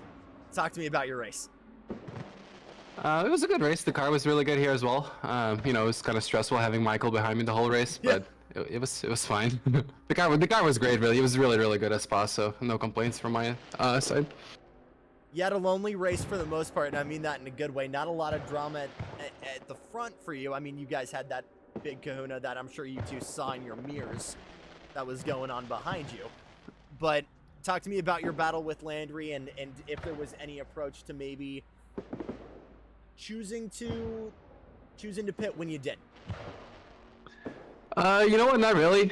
I just saw Landry pits, so you know, the outlap on this track is not really fast, so I wasn't really worried about that. But yeah, besides that, you know, it was a good race. Didn't want to fight with Michael too much, so try to stay ahead just a little bit, because you know, championship or whatnot. But yeah, otherwise all good. Your teammates with Michael in a couple of other events. Are we going to see you in a couple weeks' time at Coda for the 8 hour? I think so, yeah. I think, well, we have to talk to him, but Joel might join us as well, so. Look forward to it. Really good to see you back again, Durantis. We'll see you soon. Likewise, thanks. Joined by the loser of the battle, but the winner of the war, Michael Landry. Michael, I think again, from us in the booth, we were expecting a more reserved race from you. Again, that win wasn't necessarily what you needed to get what you really wanted, but walk us through the race from your eyes. No, it was a really close race with Joris. We have pretty much the same pace, so I was trying to keep up, just staying close. If you made a mistake, go for it. But like you said, I did not need the win for the championship, so we're just keeping it with him, and he did a really good race, didn't do any mistakes. And we are in the same car, same pace, so it was like impossible to try to pass him unless he did a big mistake. But any reaction there? Good... Any reaction on your end when you saw the issues that Mikhail was having? No. I saw that he got a drive-through at them, but before the race, I have a 25-point lead, so even if he win, I could still finish P4 and win. So I was just focusing on where I was on the track and keep the car on the track. You've been at the top in terms of championships and race wins for a while here in NASRS, but 6-time champion. How does that sound? Sounds good. I like it. That sounds good. I'm not sure if that's from a man who's tired of being here or from a man who wants more. Let me ask you this. What is next for Michael Landry? Whether it's with NASRS, whether it's somewhere else, what is the sim racing journey in the future going to be like? Do you feel like for Michael Landry? So I will do the next SRA season. I don't know when it's gonna end. I have to check the date and when any SRS will start back. So maybe I won't be back on any SRS on the next one. So it depends when both of them are start and finish, and yeah, because they will be on the same day, unfortunately. Right. Well, we thought it was Mikhail's to win going into this weekend. When we finished talking at Kyalami, I mean, it seemed like it for both of you gentlemen, but we can say it now in confidence. Michael Landry is a 6-time North American Sim Racing Series champion. Congrats to Michael Landry. Landry, we'll see you wherever down the road, but we'll get some more interviews here in just a couple minutes. Stay with us.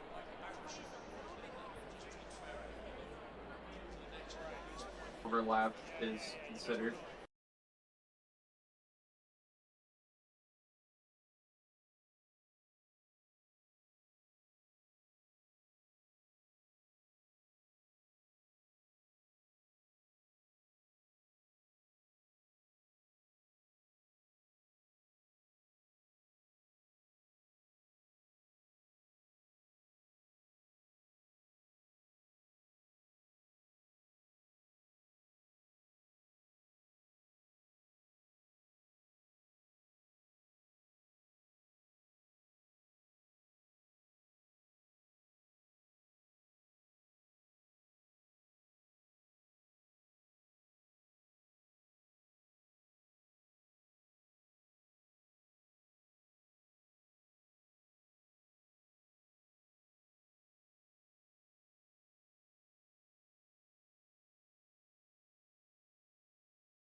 Here with a rookie and a veteran, Owen Churchill and Carter Hain join us here in the green room. Let's start with you, Owen.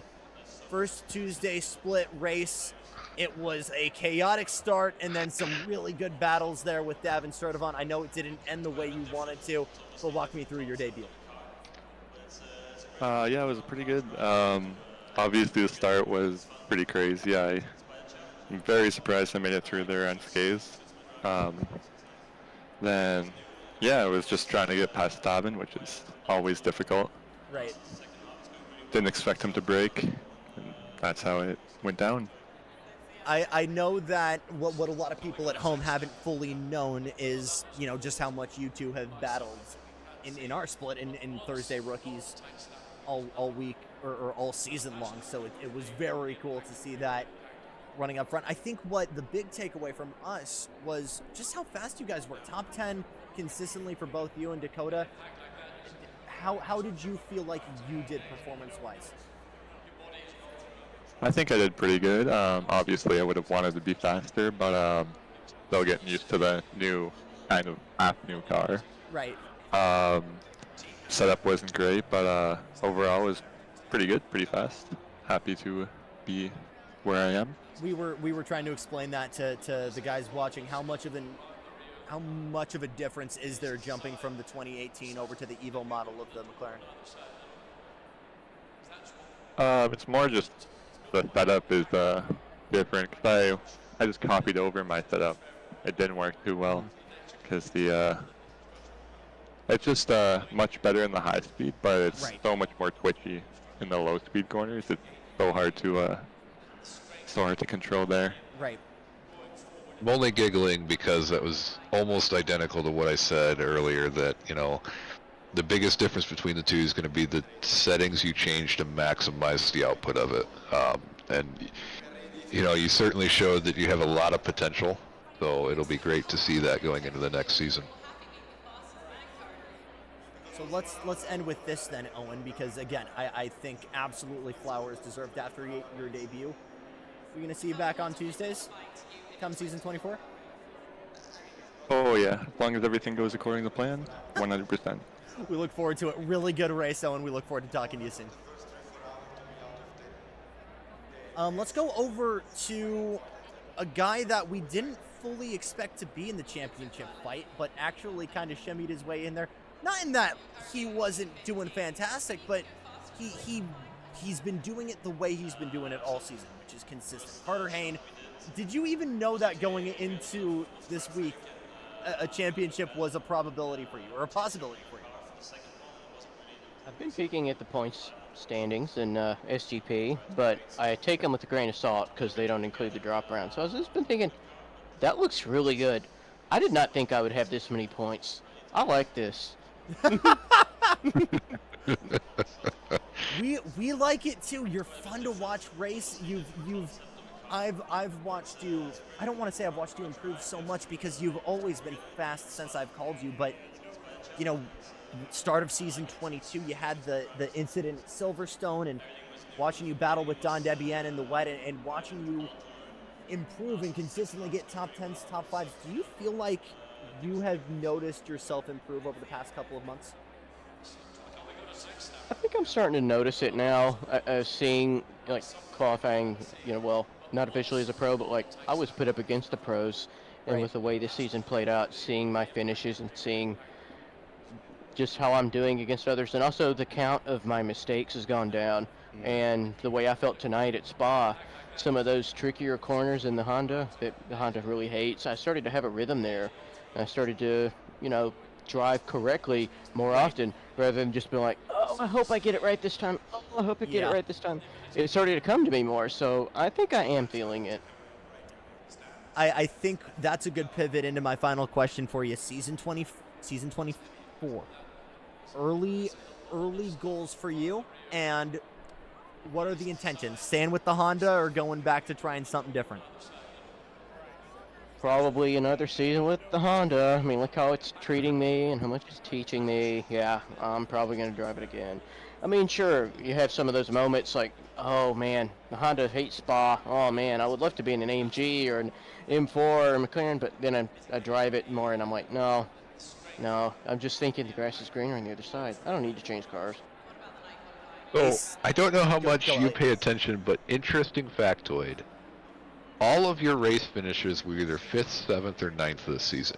You had 1 in 9th, 2 in 7th, and 3 in 5th. I mean, I personally think that there is no limiting factor on the Honda for you. I think that the way that you drive it personally, you are putting in the maximum amount of performance into that car. I agree with that. It feels like it gels with me really well, and like I've kind of learned what it likes and doesn't like, to the point where I can go sliding up Eau Rouge towards Radion and catch it. That was a code brown from us in the box. We were scared we were jinxing it because we were like, Carter is cooking right now. and we are scared, but we are absolutely looking forward to see what you cook in season 24. Again, really, really great effort this whole season from you, Carter, and we look forward to talking to you again soon. Thank you, guys. It's been great hearing you calling me in the booth. Appreciate it. No more of a fitting way to send off this season than talking to the guy that makes the sausage for us every single week. It's Davin Sturdivant. Davin, let's start with this. You had a really, really good battle there at the end with a guy that we've seen you battle with a lot, granted, in the rookie side of things. And I know it didn't end the way either of you guys wanted, but talk to me about battling with Owen there. Well, it was... You have permission to use expensive. Yeah, it was expensive. It was very, very expensive. My car, I don't know why today I was so slow, but I was remarkably slow compared to everyone around me. And I will make a little plug to our overtaking clinic happening on Sunday at 5 p.m. PST. Where we can learn about timing and how to not make things so expensive and not waste a whole bunch of track time doing silly things. Because that's the only reason I passed anybody today. I passed like one car on track doing a thing, and then everybody else just kind of made it expensive for themselves. So it kept me entertained. Because otherwise I would have nothing to do. So that was fun. Yeah. I mean, I know, Jackson, I'm sure you have a couple other questions, but one thing, does this feel like Olton Part 2 to you? You know, that moment of, there wasn't as dramatic of a train, but it was like anytime somebody was behind you, it was a while. Yeah. I'm going to plug the clinic again, because there's a lot of things where people don't pay attention to the timing of where cars are on the racetrack, and they were significantly faster than me in a lot of places, and then would try to like beat my car into turning and then throw away a lot of lap time. And so then they would sit in this train where like they would run up on me and then basically miss the turn and then sit there again. And so I just kept driving because I was just like, I hope they notice one day. But you know, here we are. So I will give a PSA to our clinic for a third time because that was the only saving grace I had, really. Like this was an abnormally weird. I don't like this track, to be honest. If I'm being honest, like hands up, It's not my favorite. But I was surprised how difficult I was starting from, and so I'm happy with where I finished because I could have been P21, and I was totally expecting that the whole night. So here we are. Always finish the race. There we go. And that's the advantage. That's the goal, right? I think the big thing for us was just how much the rookies rose to the occasion tonight. I think especially Oh yeah. Really up front. And you know, we talked about how much you hate the word graduation because it isn't, right? A lot of guys in Tuesday have the cloth cut for them to go be a Tuesday caliber driver already. What do you think really stood out for you though in Owen and Dakota getting the call up? Well, I think what it does is it shows very clearly where their pace can always be. Right. And some of the things that they're naturally good at, which is great. But I think it also highlights some areas they may want to reinforce in their driving in other places, which they'll have a better opportunity to in Tuesdays because they'll have more people who are more competitive, especially at the beginning of seasons and stuff. So I think it's a really great learning opportunity for them that I think that they will, like, it will take them to the next level in their driving, right? Which is fantastic, right? Like Dakota did exactly what I expected Dakota to do at the beginning of the season. Dakota did exactly what I expected him to do 2 seasons ago when I saw him at Bathurst do a 202 in the rookie Ferrari. So, like, kid's quick, right? And I've been racing Owen for like 3 years. So he's like, I was not surprised that him and I were together on the track again. I was like, oh, hi, it's you. We race all the time. So I'm just happy to see them in Tuesdays because I think that will help to expand the horizons on how to go fast in different ways. 23rd time we've done this. 6th time Michael has done this. But your thoughts as the owner after the 23rd season of the North American Sim Racing Series on the season as a whole? I mean, I'm happy that we've had 23, and I'm happy that people keep coming back, right? There's a lot of places that folks could choose to go race, and I appreciate that they do come back here. Um, scheduling permitting and life permitting and all those things. So it means we must be doing something correct. I do want to give you and Elliot especially extra thanks. You All right, have that's enough. added an extra flavor to the season. No, seriously. That's enough Like for you've me. added an extra flavor to the season that we did not have before that I really, really appreciate. It's made the presentation of the series a lot easier to promote too, because I've been able to like share clips of your work other places. And that has been really, really, really, really helpful to find new people. So I do want to say special thanks to you guys because commentating is hard and you guys make it exciting. Like I go back and watch the old races and I normally never watch an old race. So you're doing a great job. You're doing a great job. I know you probably haven't even started thinking about what the lineup is going to be or what the schedule is going to be like for 24. Evil laugh. Yes, I have. Oh, then I insist. Anything you can give us, anything you can give us a peek behind the curtain of? If you liked changing conditions, you will have more of those because I think that those races added more flavor than just boring one. And if you didn't, we'll deal with it at ACC because you're going to get more. So enjoy that. Yeah. Can I just hit that with a big oof? Yeah, well, you did really well, honestly, in most of the races that I saw. Like, honestly, man, I think you're going to be okay. Like, yeah, you drove fine. I'm not worried about me. Oh, okay. Look, man, I'm gonna pat myself on the back because I probably will have finished maybe 5th or 6th at the end once we shake everything out. But I had some races where like I at least started pretty well. This is probably my best. It's still the ultimate shakeup, and yeah, it makes you think about more. And I don't want to throw too much here, but or throw too much in what other people was thinking. But I feel like the Goldilocks. This was way more entertaining of a Goldilocks race than I think. Yeah. Spa is a good Goldilocks track, right? Like I try to save Goldilocks races for tracks that can add some spice and are long enough that people will make mistakes in the end so that it doesn't just end up being this like everyone can get to the end, everyone can settle in, everyone, right? Right. But I'm not gonna lie, man, halfway through the race I was like, damn, I would have loved to have some changing condition. Like that would have made a little bit of spice. Made it spicy, like, yeah. Yeah, a little spice, right? Because, I mean, that's how it is in real life. Like, I mean, come on, guys. Like, you want to learn how to adapt. You want to learn how to be a better driver. You want to learn how to be able to think through solutions. You need to be able to deal with it at EXE. And our best drivers are really good at that, right? They see a problem. They think a solution. They don't whine. They get to work, right? And those are the drivers that I hope that we are growing from here, not the ones that see challenges and then just, like, weep. Right. Right? So, most of the guys that I see that go to other events or race other places where there are more simplified formats, crush them. Right. Because they're used to our variability. And so when it's like only one thing you have to deal with, it's like, oh, this is easy. Right. That's what I'm trying to do for some of those guys. Exactly. Hey, you've got film to look at. You got people to debrief, so I'm going to let you get out of here. But again, thank you for giving me the keys to the toy department. Yeah, man. Thank you both, man. You guys... Yeah, I'll leave you with this one thing, Jackson and Elliot. I am very hard to impress, and I'm rarely impressed. But both of you have impressed me in the work you do. So I don't say that often, and I don't say that lightly. You both have done a fantastic job. So high fives, hugs, kisses, all that great stuff. You guys are awesome. Cool. Thank you. Get out. Okay, bye. Okay, bye. All right. Elliot, season 23 in the books. Your thoughts really quick before we wrap this thing up.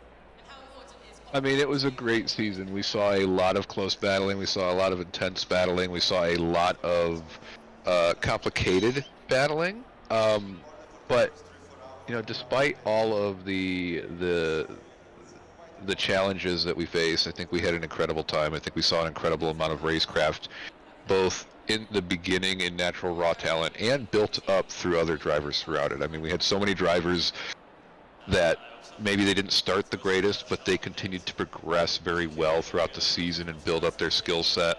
And that's something that I really enjoy, the fact that we get to see that development in folks at this caliber. Absolutely. We saw comebacks in the micro in the form of Mikhail Charles and in the macro in the form of Arjun.